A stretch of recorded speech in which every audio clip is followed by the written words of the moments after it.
wisata. Mungkin dari situ untuk pengembangan bahwa yang lainnya juga tolong lihat, oh ternyata tato ini bukan apa yang dikatakan buruk seperti apa yang dikatakan semuanya. Kalau negatifnya mungkin adanya itu, misalnya setelah orang ditato itu adiktif. Saya selalu menyarankan, hati-hati kamu. Setelah bikin tato 1, pasti 2, 3, 4, kebanyakan malah jadi jelek. Itu hanya menyarankan. Tapi kan kita hanya menyarankan, toh orangnya sendiri pengen sendiri, ya itu udah resiko ya. Tapi kita selalu menyarankan, jangan kamu tato lagi.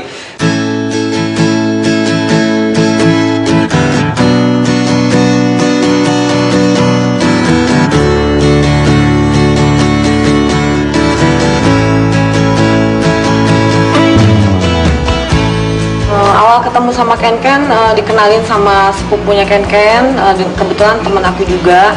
Waktu itu aku dikenalin, sempet shock juga karena kan takut ya punya cowok ada tatonya gitu. Ternyata apa yang aku bayangin nggak seperti itu. Setelah kita menjajaki pacaran, ternyata Ken seorang cowok yang baik, baik hati, sangat sopan santun. Dia sampai akhirnya kita menikah. Dia seorang suami yang sangat bertanggung jawab, baik.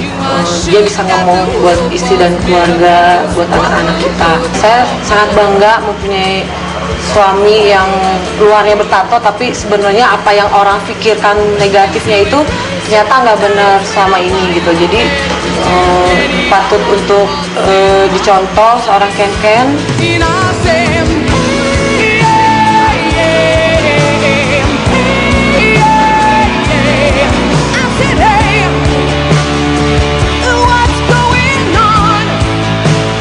Awalnya saya maksudnya ngebantukan ini dari mulai manajemennya, terus dari akhirnya saya juga terjun di dunia tatonya sendiri, maksudnya jadi artis tatonya sendiri, yang kan dulu sangat pengen punya artis tato perempuan. Akhirnya dengan berkembangnya tato ini, akhirnya kita punya divisi, yaitu divisi desain grafis. Maksudnya desain grafis hanya tidak melulu untuk ngedesain tato, tapi juga kita mulai mengembangkan untuk desain baju, untuk desain cover buku. Kebetulan alhamdulillah penghargaan kemarin di buku The Gargoyle, kita dapat urutan ke-5 dunia versi untuk cover, desain covernya sendiri.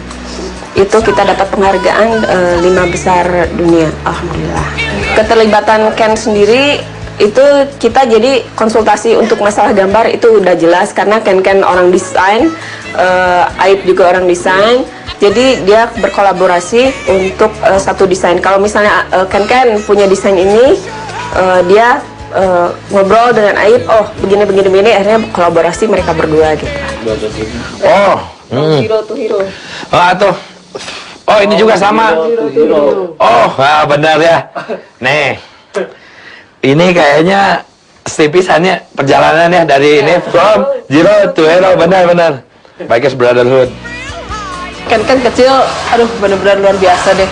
Ya jahilnya, ya nakalnya, aduh pokoknya saya bener-bener sering dibikin nangis sama Ken. Sampai-sampai tuh pernah si Ken tuh dulu sampai, sorry nih ya, sampai ngegele.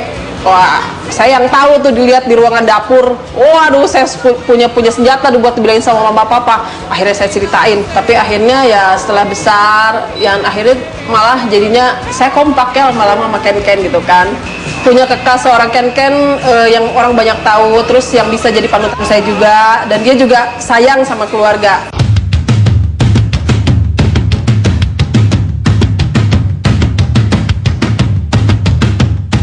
Ini perjalanan hidup saya. Ini pasti orang ngomongnya jelek.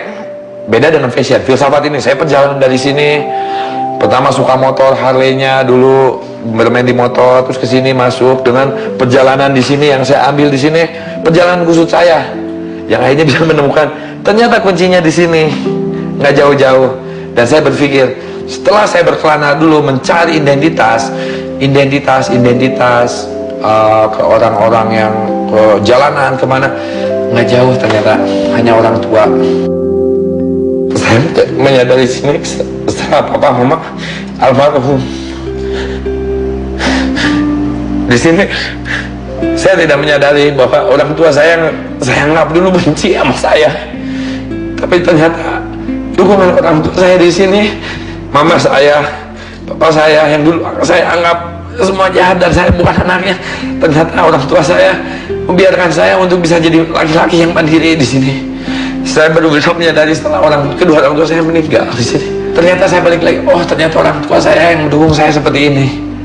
Itu terus keduanya dari istri saya di sini dan anak-anak saya. Sejauh perjalanan ini ribet semua segala macam sampai nyawa mungkin ya taruhnya dulu. Tapi ya mungkin orang tua, apalagi terutama mama saya setelah saya sujud, ternyata orang tua nggak ada bekasnya. Itu intinya dukungan orang tua. Saya sadar, terus keduanya dukungan ya teman-teman yang benar-benar udah baik sama saya semua.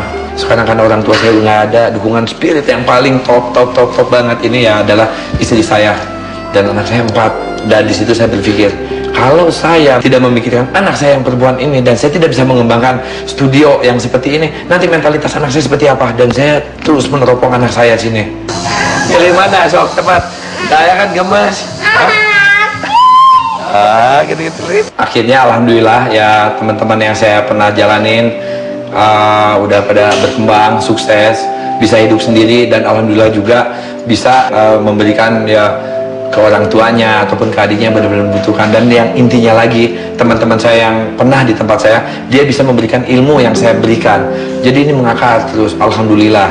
Ya mungkin bahasa yang terakhir yang saya ambil di sini mungkin ya, kiat sukses. Orang pada ngomong wah sukses, sebetulnya saya tidak merasakan sukses dan saya tidak merasakan sukses. Ya intinya saya merasakan sukses yang penting kita bisa nyaman, kita bisa tenang, dan materi itu nomor 2. Harapan saya buat Ken dengan usaha atau bisnis yang saya ngejalanin, semoga Ken langgeng dengan usahanya dan tambah maju, bisa bikin tato bukan jadi image yang jelek.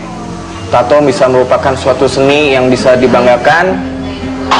Ken bisa menjadi suatu ikon di Bandung atau di Indonesia atau di dunia sekalipun, bahwa Ken adalah tatois sejati yang berkualitas. Jangan mabuk lagi ya Ken.